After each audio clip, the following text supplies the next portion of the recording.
What's up, everyone, and welcome back to Welcome Rip This Story, the place where karma is always doing its cardio. I'm your host, and today we're deep in Oh No's consequences, which, if you're new here, is basically the sipword where people discover this action, this have consequences, and though consequences are absolutely devastating. So the theme today is Tosi Club wearing the mask of family. And I want you to ask yourself this question before we dive in. What would you do if your own mother and your own sister teamed up with your obsessed ex-boyfriend to destroy your marriage? Yeah, and that's this story. Let's go. The original post was titled, "My mom wanted to force a reconciliation between me and my sister, but it backfired. I don't know if I want her in my life anymore." Posted by you, Individuality in 606. I started dating my brother's best friend when I was 16. We were together until I graduated high school, when he proposed and I rejected it. There was a lot of drama, with my family asking me to reconsider because we could have a long engagement. My relationship with my brother suffered for a while, but the one with my sister never recovered. She was sure my ex was the best fit for me, and became unbearable when she started dating my ex's brother. My ex was invited everywhere by my siblings, even to some family holidays, but I didn't say anything since he was their friend too. That is, until my sister started to push for us to get back together. That my sister did everything, from trying to get us on blind dates, to making us share a room during holidays. No matter the occasion, my ex was invited to it. After a while, I had enough and asked my parents to intervene. It was slightly better, but while my brother eventually backed off, my sister the idea and single quotas, it all came to a crash when I met my husband during a semester abroad. We just clicked. It was magical for me, and we got engaged after dating for a year. My family was very happy for me, except my sister. She kept insisting I was in the honeymoon phase and would grow out of it. I clearly didn't. After many fights and attempts to reunite me with my ex, I let her know if she pulled anything again, I would stop talking to her. What does she do? Makes me her maid of honor, and requests I spend all my time with the bridal party, which included my ex. She also set one of her friends as my husband's date for the evening. We didn't realize until we were at the reception, and this woman tried to make a pass at my husband. When I confronted my sister, she said, and I quote, "Since you aren't married yet, it's fine to explore other options." I left the party the next day. I told my family I will not speak to my sister again. If anyone tries to fix this without my consent, I will cut them off to that fast-forward 6 years. My sister has tried everything. Gifts, tantrums, showing up at family events, and acting like nothing happened. I simply act like she doesn't exist. Then, at my mom's birthday dinner, I announced we are expecting our first child, our first daughter. Everyone was thrilled, except my sister.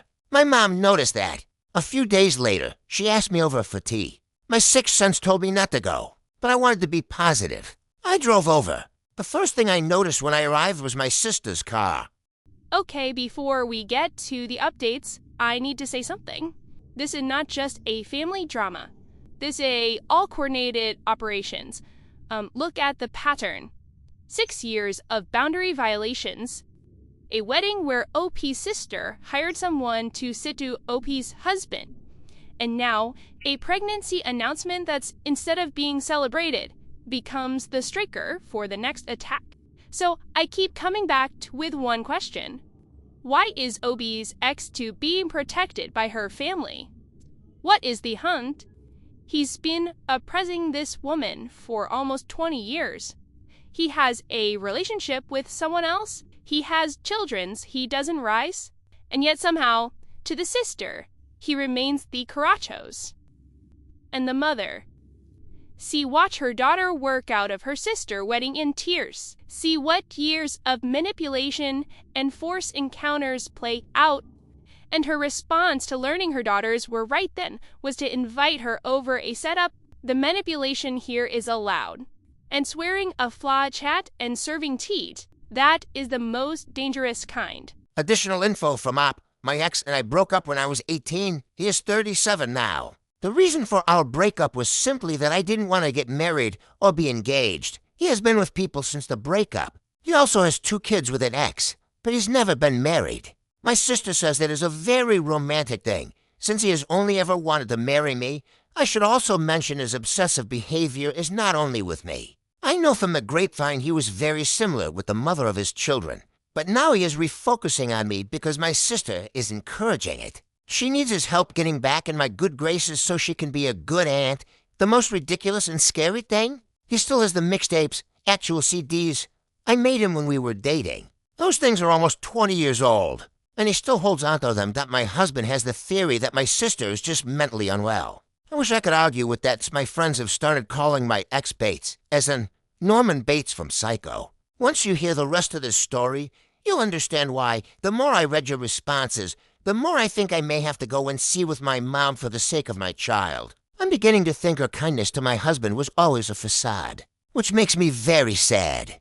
OP sent out an email with Helara's number attacked, essentially telling everyone in that room, "Contact me again and you will hear from my agony." Silence.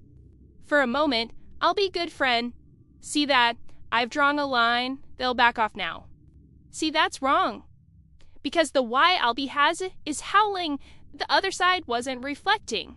They weren't in therapy. They were not reconsidering anything. So they're planning their next move, and this time they have learned from their mistakes.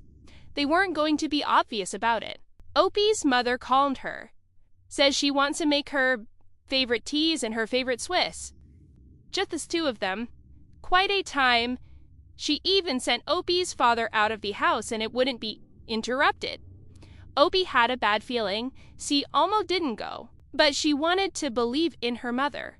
She drove over, and she saw her sister car outside. Update 1. I walked through the door, and there they were, my sister, her husband, my ex, and my ex's mother, all seated waiting. They called it an intervention that my ex said he was just trying to be romantic. But he understands I couldn't appreciate it. His mom said I was hurting my sister for wanting the best for me, and that she had already apologized, so I needed to forgive her. My Bill had the audacity to tell me I was a hurtful person and I needed to learn how to act like an adult. Since I was having a baby, and then my mom began reading a letter about how hurt she was that her daughters weren't close. How my sister was wrong, but well-intended. Then my sister read her letter and began crying. I said nothing to anybody. I just sat there and sent texts to my dad, my brother, and my husband that my brother arrived first. He was angry beyond anything I've ever seen. He grabbed my stuff and told them all he was really disappointed and disgusted. We went outside and sat in his car until my dad and husband arrived. By then I was just sobbing I sent everyone present an email with my lawyer's number. I don't wish to be contacted by any of them ever again. From my dad. I heard that my mom and sister were hysterical. They had hoped that through this intervention, my sister might become my baby's godmother. A godmother that my dad moved out that same evening. He told my mom he had been silent for too long trying to keep the peace, but he could not watch her destroy his daughter. He has not gone back. He filed for divorce. I agreed to talk with my mom and laid down clear rules, therapy, family therapy, no sharing my information with my sister, separate holidays. Most importantly, if she ever does anything like this again, she will be cut off permanently. She thought agreeing to my terms meant immediate access to baby news. I told her it was a process and she needed to prove herself first. Things would have calmed down after that, but it didn't. OP Meyer, together with her sister, show up at the OP homes unannounced. The housekeeper, who had known the family for years, let them in before OP arrived. OP saw her sister car outside and did not go in. Her sister-in-law were nearby and confronted them. Leave now or they'll call the police. They left. Obi went to her doctor. Her blood pressure had spiked. The doctor told her the strain needed to stop immediately, or it could harm the baby. Update 2. I want to thank you from the bottom of my heart for your comments and advice, because we owe you for being even more paranoid than we were being. We swept the house and found nothing, but we still felt extremely unsafe. So we went to a hotel with my dad and my dog. He's very small and gets cold a lot, so he wears a funny little vest. My dad was walking him around the hotel when my sister showed up and started asking about me, so we went back and checked the vest. There was a GPS tracker hidden inside it. We packed everything and moved. New house, new numbers, new electronics. We notified employers, friends, and the police. We started therapy and family therapy. By the end, we were so paranoid that we started testing people. telling different people different labor dates to see who was feeding information to my mom and C. Sir, it worked. We found the leaks and cut them out. Bates went around telling people the baby was his because of our torrid affair and my undying love for him. Nobody believed him. But my husband contacted Bates' employer and shared the full story.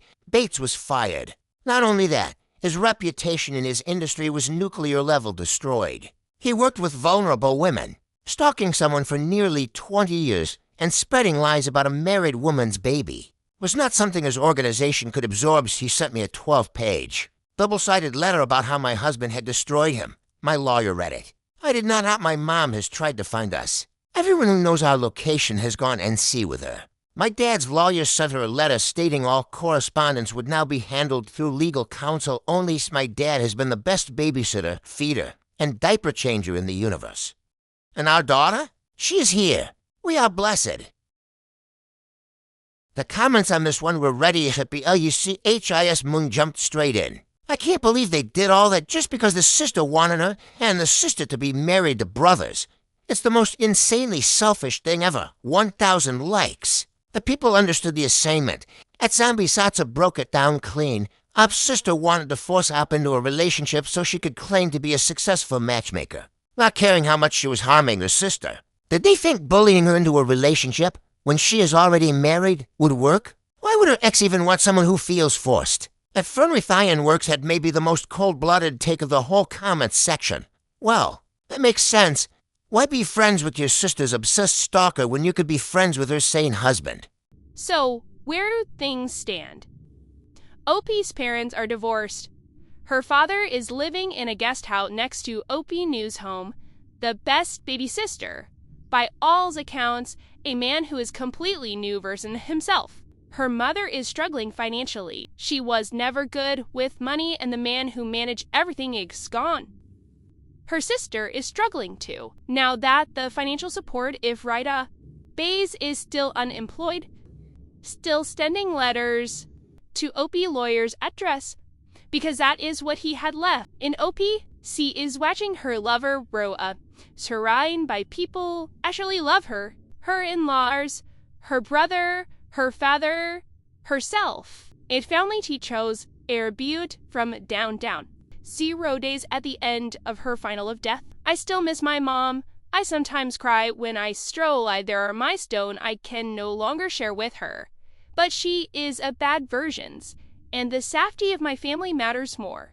Death is the most honest sentence I have read in a long time, because flesh is not a free pass, family is not a free pass, and people who are supposed to love you most may be sometimes the most dangerous one in the room. Recycle you because you love them and you trust them. And sometimes the more powerful thing you can do is simply refuse to keep the peace at the cost of your own survival. And that's it, our story today. And I'm your horse at Popcornrest, Ready Stories.